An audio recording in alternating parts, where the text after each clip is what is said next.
If you ask longtime NASCAR fans about the craziest silly seasons of all time, a lot of them will point to the 2005 silly season. And after a couple of special edition episodes of Weird NASCAR Rumors, focusing on just the Rusty Wallace and Mark Martin replacement rumors, let's talk about some of the other rumors from 2005. Let's kick off today with all of the drama surrounding the 11 car for Joe Gibbs Racing. You may remember in one of my previous videos that I talked a lot about all of the rumors that came up when Gibbs was starting the 11 car and looking for a driver, and the ride ultimately went to Jason Leffler. Unfortunately, things didn't go so well for Leffler, and in August he found himself without a ride, and the wild rumors about the 11 car were back. But the truth is that they started before Leffler's release. In July, there was a rumor that surfaced that FedEx may switch places with Interstate Batteries. FedEx would go to sponsor the 18 car, and Interstate Batteries would go to the 11 car. This rumor was fueled in part by a statement from Jimmy Spencer on Speed Channel that Gibbs would be going back to a 2-car team with FedEx moving over to the 18 car, which apparently wasn't getting the same level of funding from Interstate Batteries. This coincided with rumors that Bobby Labonte was on his way out, which he ultimately was, we'll get to more on that later, and that Michael Waltrip, who was on his way out at Dale Earnhardt Incorporated, had aligned himself with the Interstate Batteries for the 2006 season. That Waltrip rumor actually went one step further with the idea that Mikey could be headed to the 11 car mid-season to replace Leffler. So maybe that could have led to some sort of bizarro world scenario where you had Bobby Labonte driving the number 18 FedEx Chevy, which he actually did once, and Michael Waltrip driving the number 11 Interstate Batteries Chevy. By August, the rumor that Waltrip would be making a mid-season switch had gone away, but the Winston-Salem Journal reported that Waltrip to the 11 car in 2006 was still a possibility, and that Napa may be coming with him. This would have been really interesting, and I think there's a chance that we don't ever see Michael Waltrip racing if this happens, at least not as a full-time team. Waltrip's move to Bill Davis Racing in 2006 was really just a setup year to launch MWR with the arrival of Toyota in the Cup Series in 2007. If Waltrip is at Gibbs, I think he stays there for at least 2 to 3 years, and we don't ever see MWR. So, one thing to note about a lot of these rumors in this video is that they kind of blend together because there were so many moving parts in 2005's silly season. So the next 2 drivers we're going to talk about are Bobby Labonte and Kevin Harvick. First, let's look at Labonte. The 2000 Cup Series champion had gone winless in 2004, and his performance in the 18 car was continuing to trend downward in 2005. In July, rumors surfaced that Labonte was on his way out, in spite of being signed through 2008. At first, it was rumored that he was going to the Rolex Series with Gibbs, and JGR would be starting a sports car program, and this was denied by JGR. It was also rumored right around this time that Evernham Motorsports, which was starting a 3rd team in 2006, was looking to sign Labonte, which I think would have been a good move for Evernham, as I believe Labonte would have fared better than Scott Riggs did in the 10 car. The Labonte rumors continued, and in October, it appeared that he was headed to Ganassi to replace Jamie McMurray in the 42 car. Honestly, I think he would have been better off in the 42 car than he was in the 43 car where he eventually landed. Actually, it was reported at the beginning of November that Labonte to Ganassi was a done deal, and it was just waiting on the final sign-offs from the lawyers.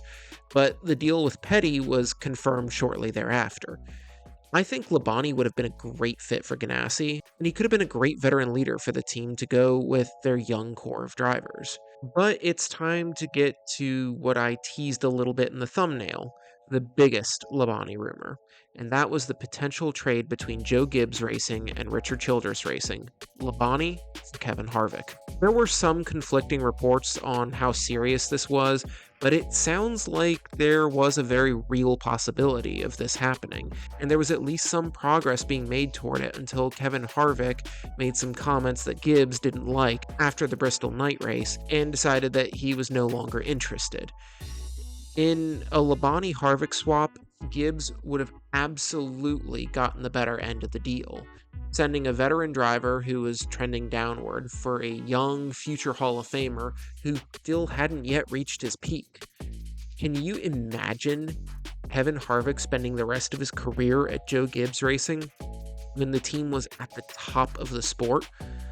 Absolutely think that Harvick wins multiple championships and an extra 10 to 15 races by the end of his career if he's at Gibbs, instead of splitting the rest of his career between RCR and Stewart Haas Racing. Not that he was ever bad at either of those two teams, but I think that the quality of equipment would have been better at Gibbs. Honestly, I don't really understand the pass on this one from Gibbs, but those weren't the only Kevin Harvick rumors we heard over the course of 2005. We've already touched on the short-lived rumor that he would be replacing Rusty Wallace in the 2 car in one of my previous videos, replacing Rusty. But in late August, the rumor about him leaving for Penske resurfaced as he was reportedly unhappy at RCR, but this time he was linked to the 77 car, not the 2 car. I view this fit exactly the same way that I viewed him going to the 2 car. Maybe a short-term step backward, but a long-term step forward and potentially a great fit. The rumor that seemed to be more serious linked Harvick to the same seat that Bobby Labonte was linked to, Ganassi's number 42 car. Like Labonte, Harvick would have allowed Ganassi to have a solid replacement for Jamie McMurray and help facilitate McMurray's early release. I actually think Labonte would have been a better fit for this seat, as he was past his peak and could have settled in as the veteran mentor for young drivers at Ganassi, while maybe picking up another win or two. But Harvick still hadn't reached his peak, and I don't think that Ganassi would have been able to provide the quality of equipment that he needed to allow him to reach his full potential.